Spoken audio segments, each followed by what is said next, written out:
So today we're discussing BBL, that's the Brazilian butt lift.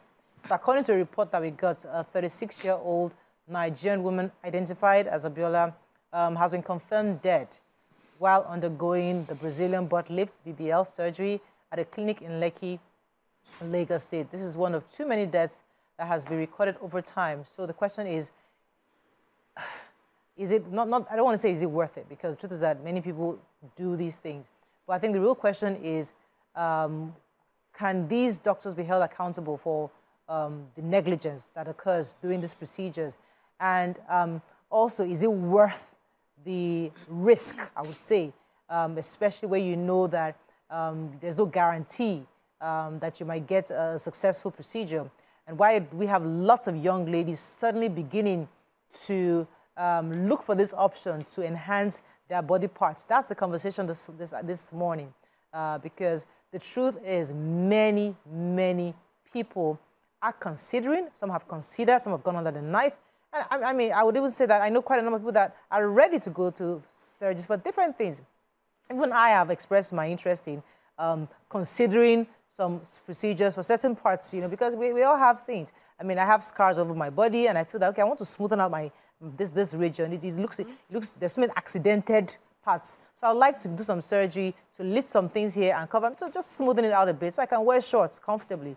So these are decisions people take, cosmetic decisions, you know, and we shouldn't be judging people because of that. But however, in this part of the world, we're still having issues of negligence, people of medical malpractice, the fact that some people are not even being brought to book when this is happening. So is it worth it? Is it worth the risk?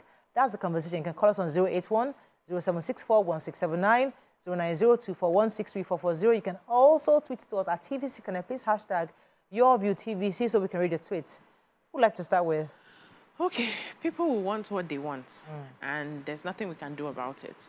However, how do they go about what they want so that we don't have stories like this? But whether they do it, go about it judiciously, making all the inquiries, mistakes will happen because this is a new procedure in this part of the world, right? Everything has this time frame within which it evolves and gets better. A few years back, one of our president's wife went for one of these procedures. Then it wasn't even in this country. And she died as a result of it. So even in the so-called abroad, these things happen because this is new science.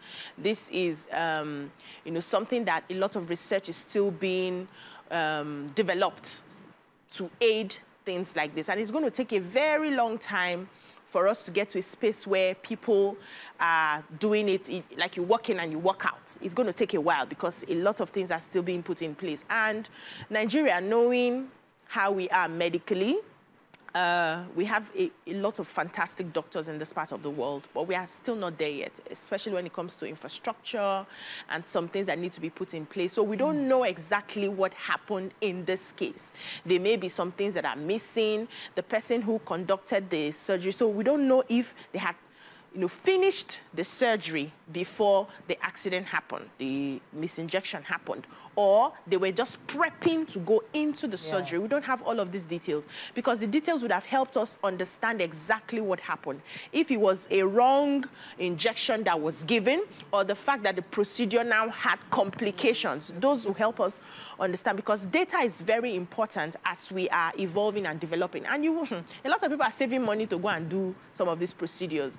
We all have our insecurities in one way or the other. Some people take through exercises to see how they can, you know, take off some of those things that is needed in their body, which takes a very long time that many people do not have. Some people say, okay, I have the money to, I can't do this, your gym stress, where I'm constantly living in the gym. I have the money to be able to do this.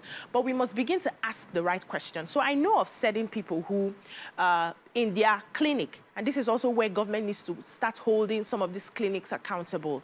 What examinations do you do for your clients to ascertain that they are healthy enough to go through preliminaries, to go through this injection? When we watch all this procedure, when we watch all of these, there's this stuff they show on TV, I think it's botched or something, where when you come in, you are assessed. to be sure that your body can take the procedure you want to. Sometimes they send people back. Have we gotten to that point as Nigerians where we can send somebody back that, madam, with your health condition, we can't do this procedure on you, and we're not greedy to collect the money and hope that Jesus will help us, you know, make it safe and, you know? Let me come to you, BC Obama. Yeah. Okay. So, this particular story, there's a dichotomy. I'm trying not to use these words. There's a difference. You know, there are two things. There's a duality in this conversation, right, that I don't like us to mix, because when people talk about body image and they say, oh, you should be confident in who you are, the person that you are, you don't need these surgeries, you don't need these enhancements, you don't need this help. For me, it also takes away from holding people, those in charge of giving this treatment, accountable for some of their negligence, for a lot of the negligence that's happening. And so when you find yourself deciding to take such a step, if anything wrong happens with the person that is administering that treatment, there isn't you know, nobody wants to really push for justice because you deserved it. Do you understand? So I want us, when we have these conversations, the malpractice conversation is very separate from the body image conversation. That someone is treated badly or is not given the right treatment is not punishment for daring to have that treatment. So if we can put that aside. So on one end, I will talk about body image. I recently read a book called Only Big Bum Bum Matters Tomorrow. And for me, it was eye-opening because, you know, I'm an adult now, I have my children, I'm quite confident in the body that I have, and I did not realize some of the struggles that our young people are going through. And for me, that book was able to let me understand that these are the things that young people are dealing with. And then it reminded me of the things that we dealt with. So when we were growing up, we dealt with being skinny. You know, everybody in Hollywood or whatever that was on our screen, they were all skinny and they looked, you know, the Oyinbo look, and every black woman with her hips and her chest wanted to fit into that mold. So those were the things that we dealt with. So you over-dieted, you starved yourself, and, you know, and we were taught about body image. Over the years we grew, we became confident. Now these young girls are dealing with having this body type. That is what they are dealing with. This particular book talks about how a young girl was waiting, you know, on her dad had died and was waiting on her inheritance so she could use it to get this body part. And for her, it would mean a change in her whole life. For her, that body part would mean her becoming, you know, all that she wanted to become, earning and being successful. That's what a lot of people have put to this body part. So there's that conversation we need to have with young people to understand that your body is beyond this part and you can achieve all that you can achieve, and you are beautiful just the way you are. And these things are so transient. Today they are in, tomorrow they are out. I hate to point you, Rara, because I'll probably come to Karen too, but let me stay on you for a second, because the truth is that it sells. That thing, so as much as it would be nice for us to say, that figure sells. We've seen people who have actually gone out of their way, get this big money, done this thing, and we've seen the difference in their careers. Yes. So now, who do we address? The producers or the employers of these body figures, or the mindset of the people doing it? Who do we address? Who do we help? Is it the producers? No, guys, this is accept people the way they are. Or do we address the mindset? I mean, when I'm saying the employers, people who are accepting the services of these no physically attractive. That's the thing. That's the world for you. There's always a market for something.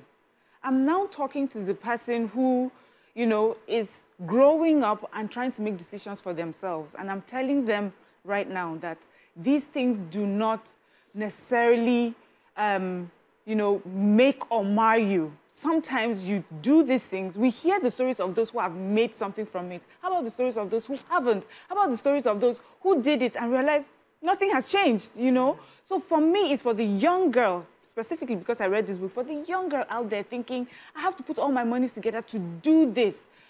And sometimes I think it's unfair. Some of these people who have been able to raise the money to do this sort of to have this sort of treatment have also put in a lot of work in who they are, in their skills, what they're doing, and have added it. But I'm saying you don't need to be this particular mold. Okay. But now that's on body image. Now to the treatment itself. Okay, I'll come back. There is a market.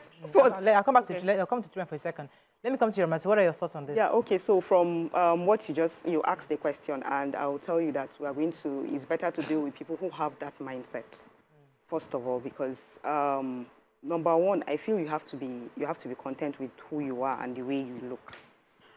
Personally, there was a time I felt that I don't have a big backside, and everything, and I was like, I may think of doing the surgery and everything. But when I read up about it, you cover now. When you do it, you not cover. No, but when you cover, it will come out somehow. Okay. Oh wow. It will come out.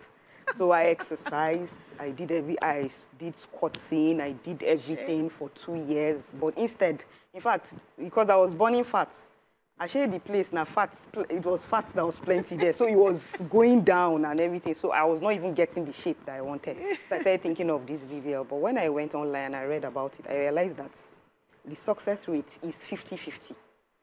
Now, one of the reasons why a lot of people go into this is some people tell you that self-love is something you want to improve yourself and all of that. Fine. But I'm thinking that, do you love yourself that much that you read about something and then they'll tell you there's a 50-50 chance of you surviving it? Will you still go? Is that love? Do you love yourself that much to still want to go for it? Because when you go for it, you may survive it, you may not come out of it. Ramatsu, can I stay with you for a second? Because when you have malaria, when you're ill, you go to the hospital, there's a 50% chance that the nurse might give you the wrong injection. But you have that trust that you go in there, you expect them to know what they're doing. So sometimes when you're sick, when malaria is too much of a regular ailment, but there's sometimes you go to the hospital, you're not even sure if this doctor that is talking to you knows what he's doing, and you're just hoping. Yeah. So sometimes it's about... Sorry, Moran, I'm cutting you off. I think we need to be careful, so that we put out the facts. With this surgery, all surgeons say it's high risk. Yes. There's some surgeries they will tell you. There was a time I had a major surgery. I had, growth taken out. And I remember the doctor saying to me that it is riskier to drive from Lagos to Ibadan than to do this surgery, madam. So stop feeling... But I've heard many professionals say about these sorts of surgeries as being high risk. Yeah. You sign, you actually sign an undertaking saying whatever happens, blah, blah, blah. And some people are willing to take that risk, just to put it out there. So people understand that it's not a walk in the park. It's not I go in and I come out.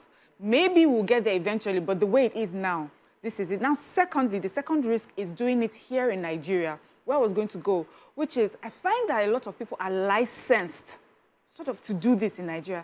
I went to Korea and I learned something and I got a certificate in Korea.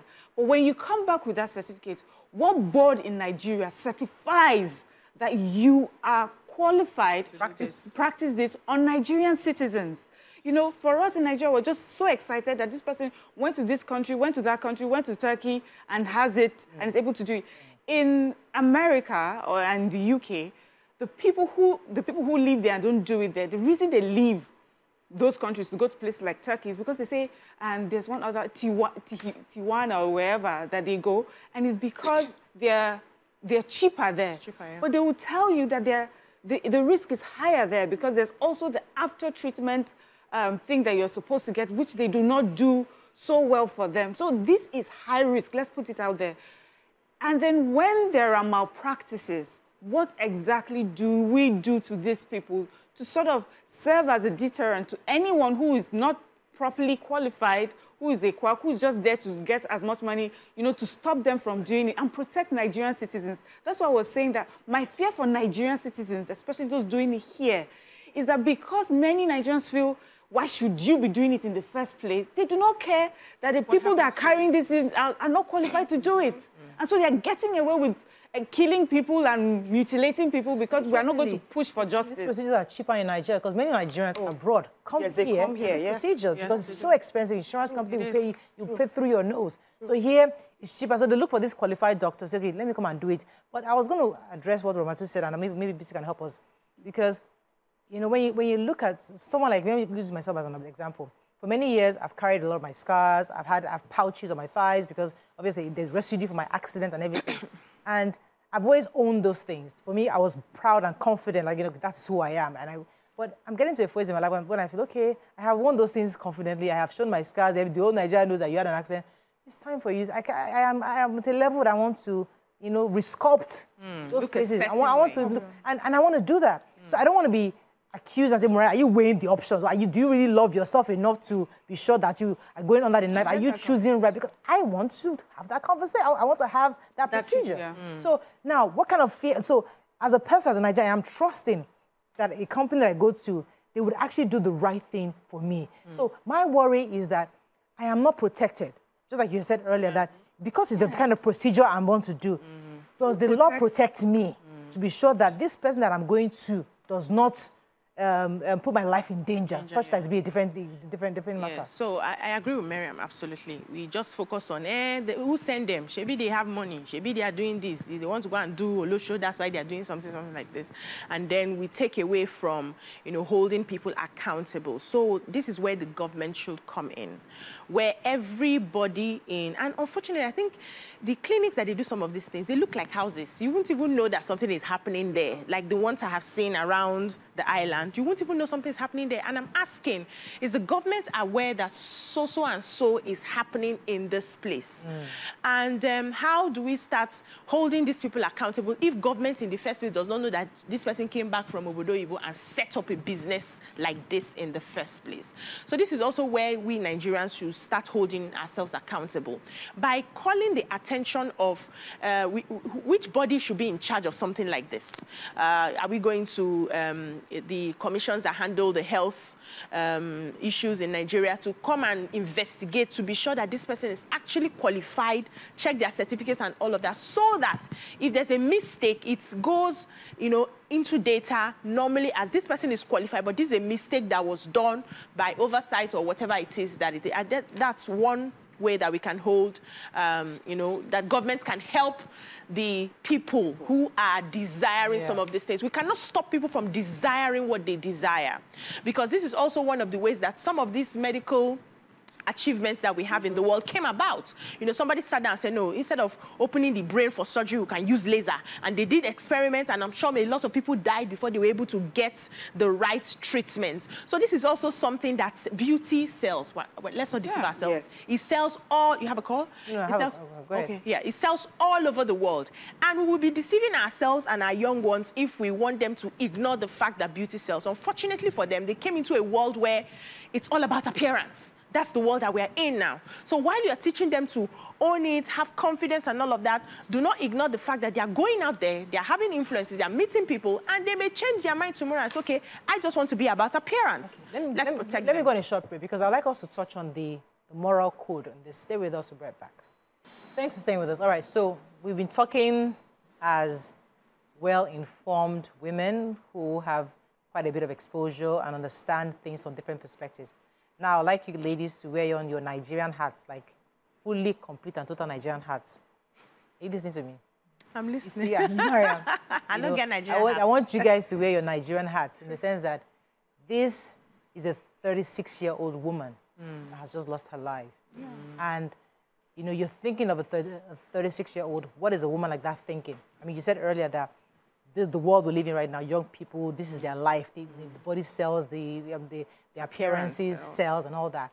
But looking at it from the moral lenses, that is it how insecure is it about insecurity? I don't want to judge that it's an insecurity issue, but is it an insecurity problem that you are not enough? We continue to remind these young people, and even a 36-year-old middle-aged woman, that as you are right now, you are not enough.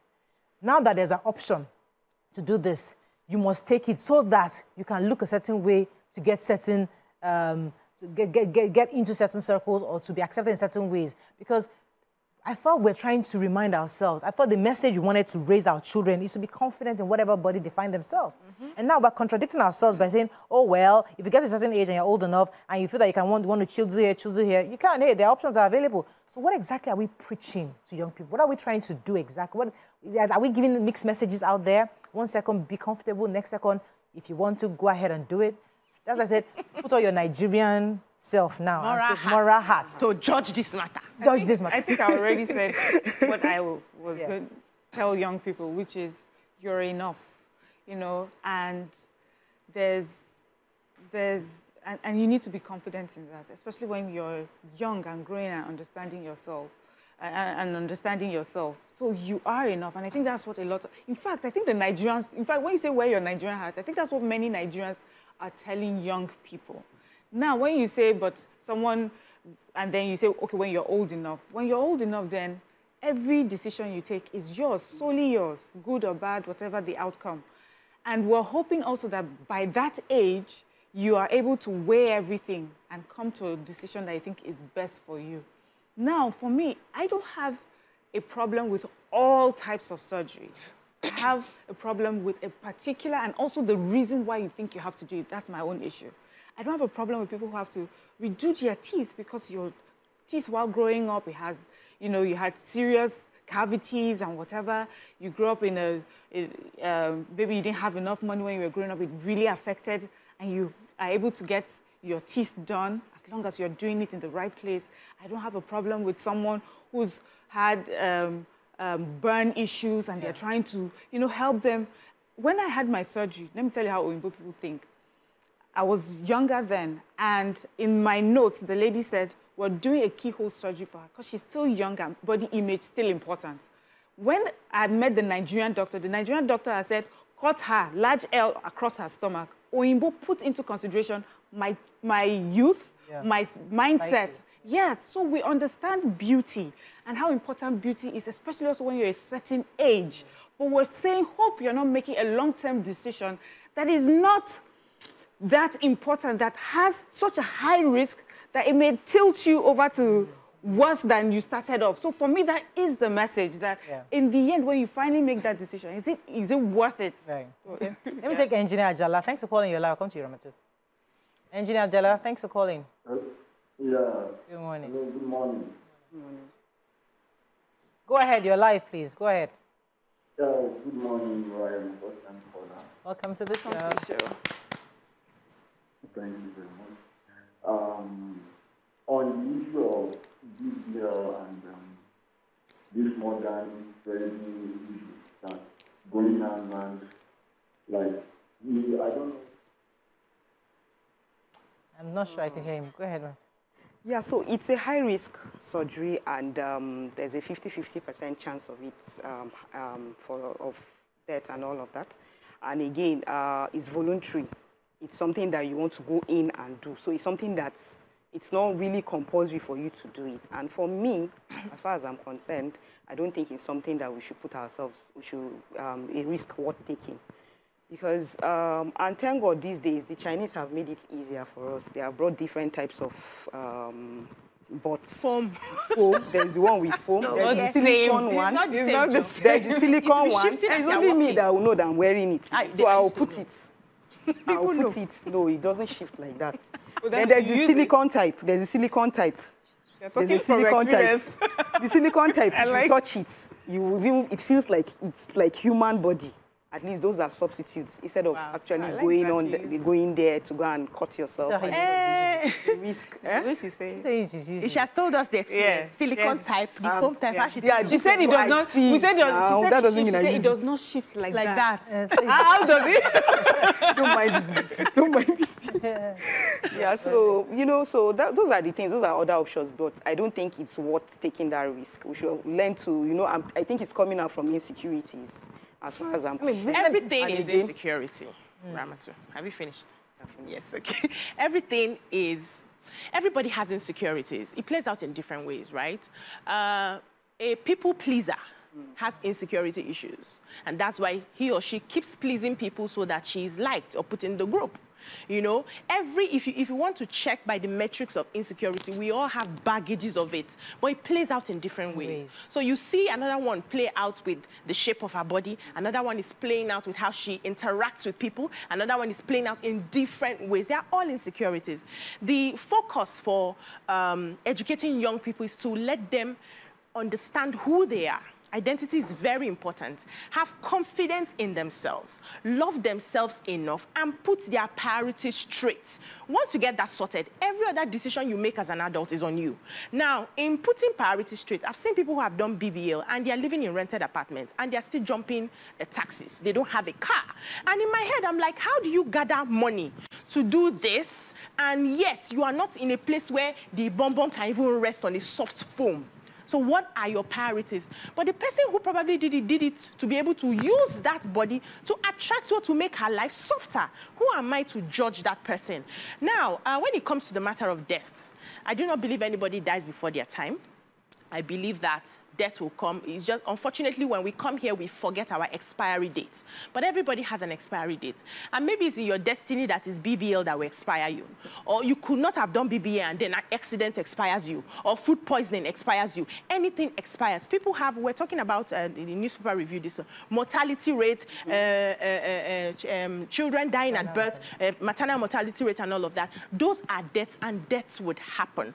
But do we suspend our lives because we are, and our desires, because we are afraid that death will happen? So as an adult now, facing the adults, if it's a decision you want to make and you know your intentions and you can boldly say, this is why I am making it, please, it's your decision, go ahead. But make sure that you're making this particular decision because of how risky it is. You check all the metrics. You don't want to pay 2,500 naira and go to a quack who will just patch something with carpenter tools for you. You save up for it if that is what you want, and make sure that you do it well. If also you are in a hurry that you cannot, it's still a choice that you make. But the idea of advising people against what they will still do, what they will still go into the mirror, look at themselves and hate themselves and say, I really want to do, I think it's futile. And I think it's just us wasting our time, because the queue, the market for this thing is so big that everybody, the workforce, everybody just wants you to look a certain way.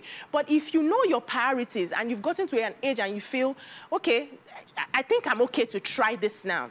I don't know. Okay, let's prepare some comments on social media. But let me take Chidi and I'll come to you, Mariam.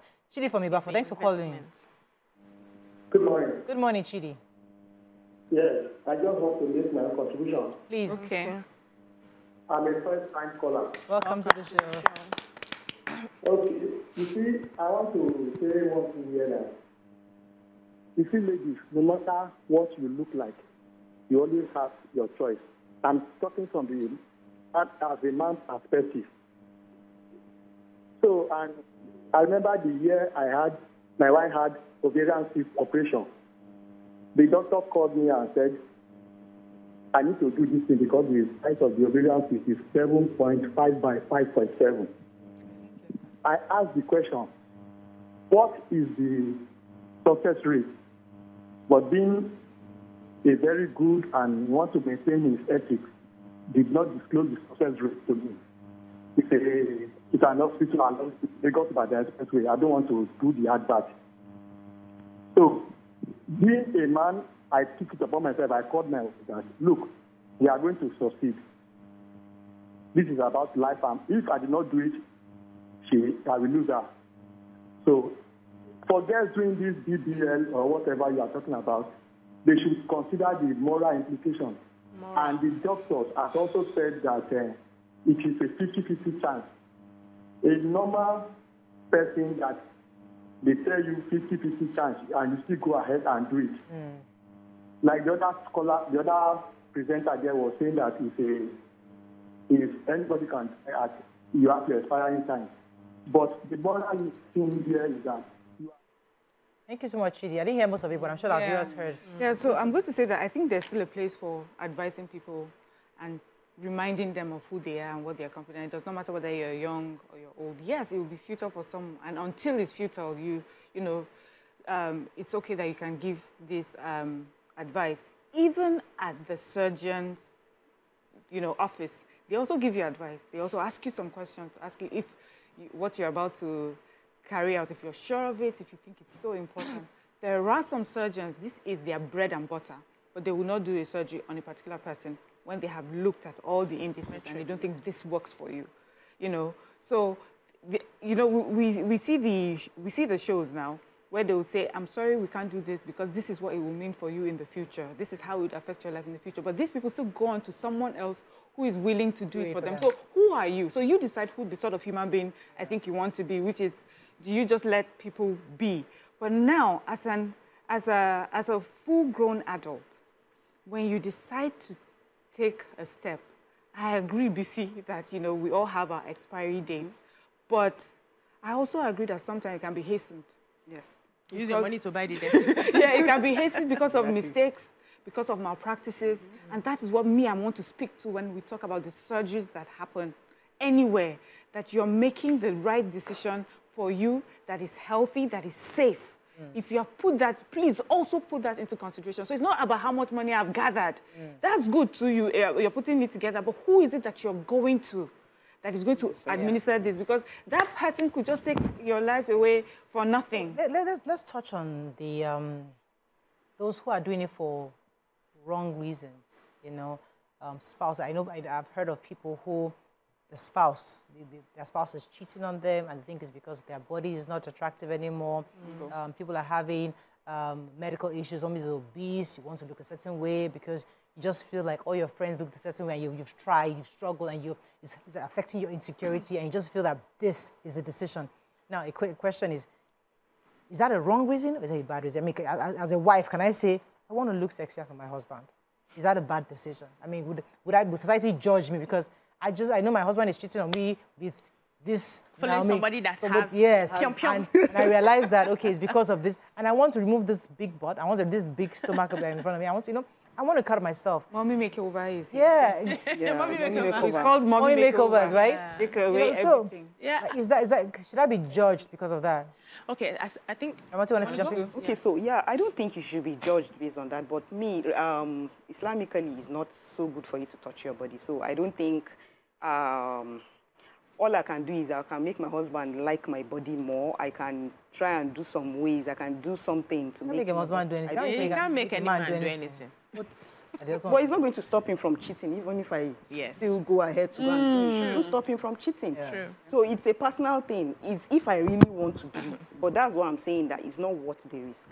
Because of the 50-50 chance of it. Because I read somewhere, there's this Indian person, I can't remember his name. He said 1 in 4,000. As in, sorry, 1 will be successful.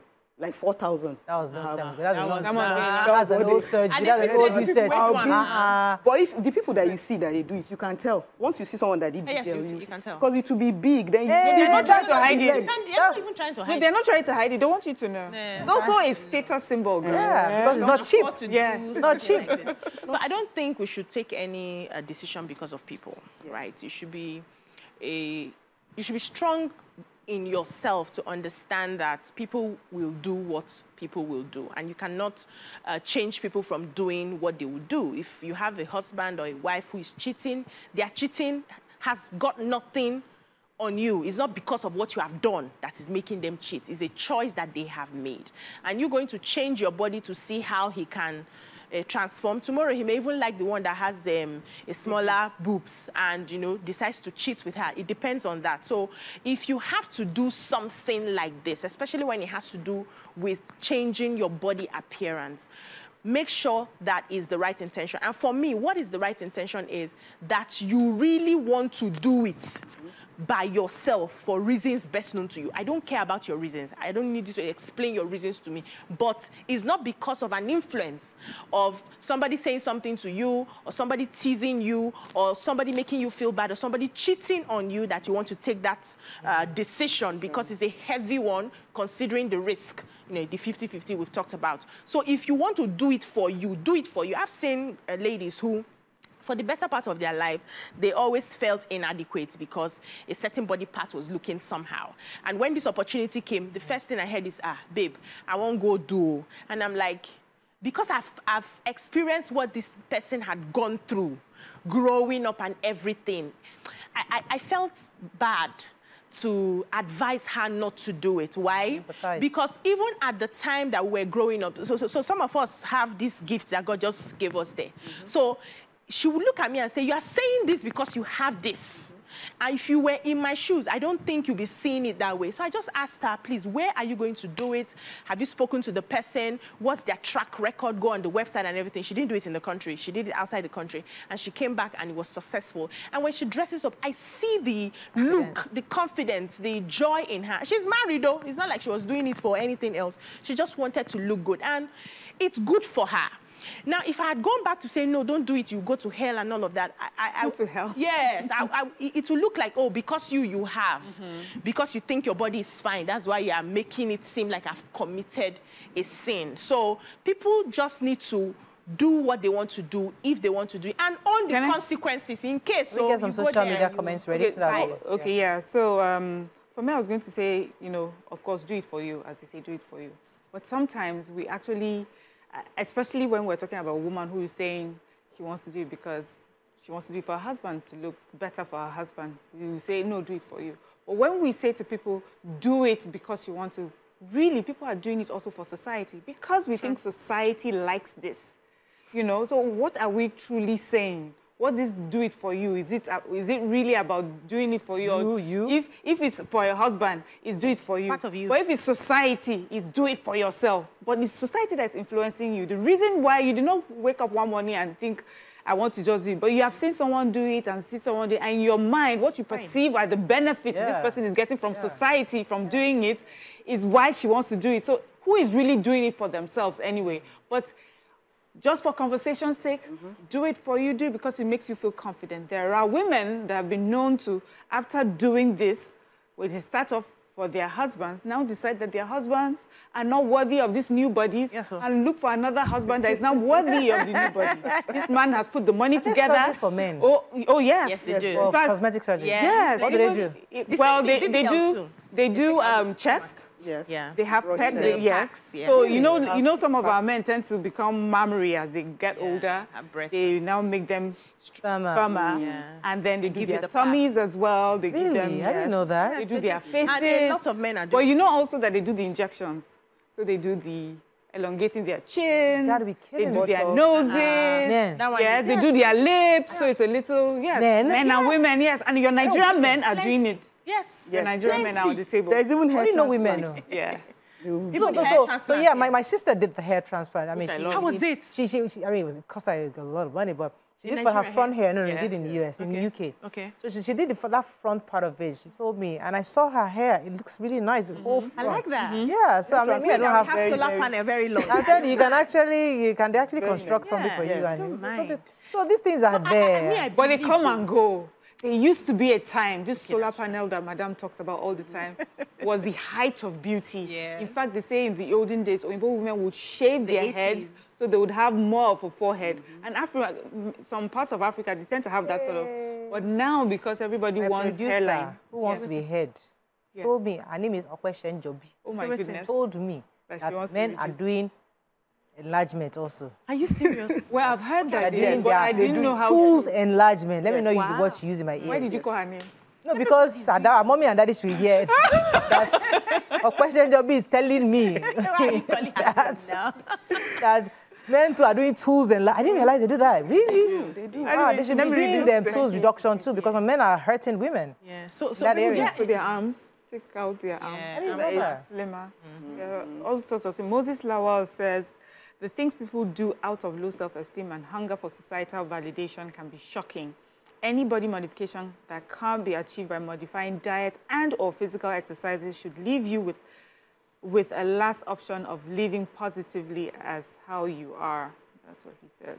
Yeah. Do you think age has anything to do with this? Because a woman who's going through, who's a new wife, new mother, maybe she's not thinking of this kind of stuff, then you hit 50 or you hit like 40s, you have this new confidence, new glow. You feel like, you know what, I want to look a certain way. We have this new energy.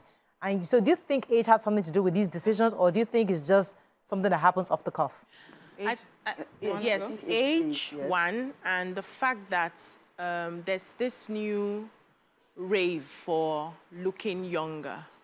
Staying younger. Is the new ageism, yes. So back in the day, our mothers, at our age now, looked way older than we are looking. And now you see a woman of 40, you're even asking, until you're 28. Looking older was a virtue. Yeah. You had to look as a grandmother. Pictures of grandma, you had to look like a grandmother. Yeah. My mom would say to me that when we were younger, that they used to yab women who, after they had babies, were still wearing bras.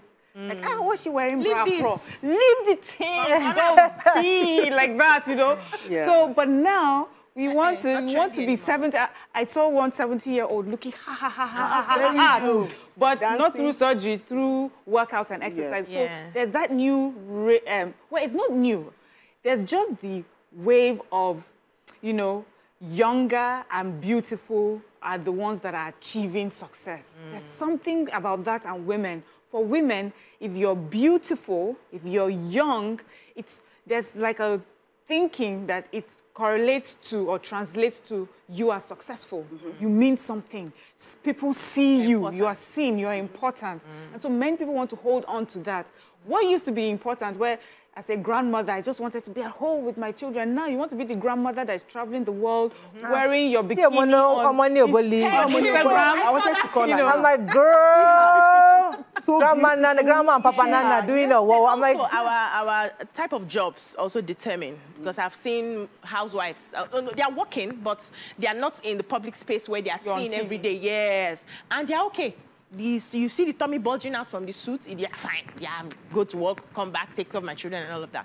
So different career paths also will determine if you're going to be considering something like that. You're on TV, everybody sees you every blessed morning. You will not reason with someone who is not seen, who is behind, you know, the scenes doing their work and all of that. So I think person all of will this not understand your problem. Yeah, at all. Like, really, what? You're good the way you are. Yeah. So, I mean, I know of a woman who, she's had her kids. I mean, she lives in the US, actually. I was talking to her on the phone. She's a family friend's friend. And so I was doing on the video call, and she was getting ready. She was doing her preliminaries for a cosmetic surgery. She was 60, I think she was in her early 60s or something. And she just wanted to, she wants to live. Why is it late? She wants to feel like she wants to live. So she's having all this cut thingy, and I was like, I was just wondering, why is this woman? But in her mind, at this age. So why are you saying this age? Because we're just 60, you think that it might be difficult, recuperating might be difficult, might be risky. No, but if you even start at 40, it doesn't stop. You have to keep maintaining. So you do it in your 40s, you're growing older in your 50s, things are changing. You have to go and do some nip and tucks. It doesn't end. You keep doing it to maintain it. So you can be your 60s, those are being breast reductions. That is once and for all. There's once and for all.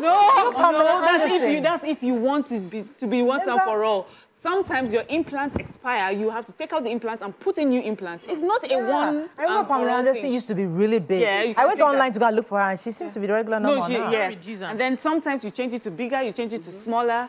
So as you grow older, your skin is sagging. So the way the implant stood before is not the way the implant is standing anymore. So you have to nip and tuck. It's never ending. So put your money aside. It's a full budget, a lifetime budget, if that's where you're headed. It's a consultant. It's luxury. Honestly. All right, okay, I think let's take a few comments. Our viewers are talking and we're not responding. Okay. Let's take a few comments on social media. Lola Tony says awareness. The world is opening up good and bad. Aunt Nam says wearing heavy makeup doesn't mean you look younger than your mothers. Ewo. Trying to be... Mokayode says this topic has been really an eye-opener. Corey Michael says a good behind has some therapeutic effects. Tonight, at this rate, there may be a time when natural looks would be what people would crave. Yes. There was a time I was desperately looking for how to reduce my back. I mean, I was doing all the exercises to reduce. Not only that was making it even tighter. I mean, because we all have different things to reduce it. I wish they can give me some. I don't mind. For this overinflated backside. No, I don't understand it. I don't understand it. I don't even know. I wish I could check mine a bit more. I want it to be more moderate, you know? Yes. But you know, you don't see videos of them. They'll put cup. They'll say it can hold a cup. They'll put it at the back. Is it a dining table? I have a dining table if I need to keep a cup. I don't need your backside to be that. But you know, you read a comment where someone says there will be a time where people are craving the natural look. And you mentioned Pamela Anderson. We're seeing a lot of that happening now. Kim Kardashian was the queen of that BBL and everything. She has slimmed down so much. So we're thinking for all of you that are hipping on, are you going to now start slimming down? Pamela Anderson was known for all her whatever. Now she's toning it down, going out. In fact, we have some people just saying, I'm tired of doing the makeup. I'm going out looking natural. So that's why you have to choose who you are, because these trends will come and go, and then they'll leave you hanging. Okay, that's all. I mean, that's all we can take on this start conversation this morning. But the truth, at the end of the day, just let's make the right decisions. Be sure of why you're doing it. And if you're going to go under the knife, especially in Nigeria, make sure you go to a reputable clinic for that kind of procedure and be sure you're doing it for the right reasons.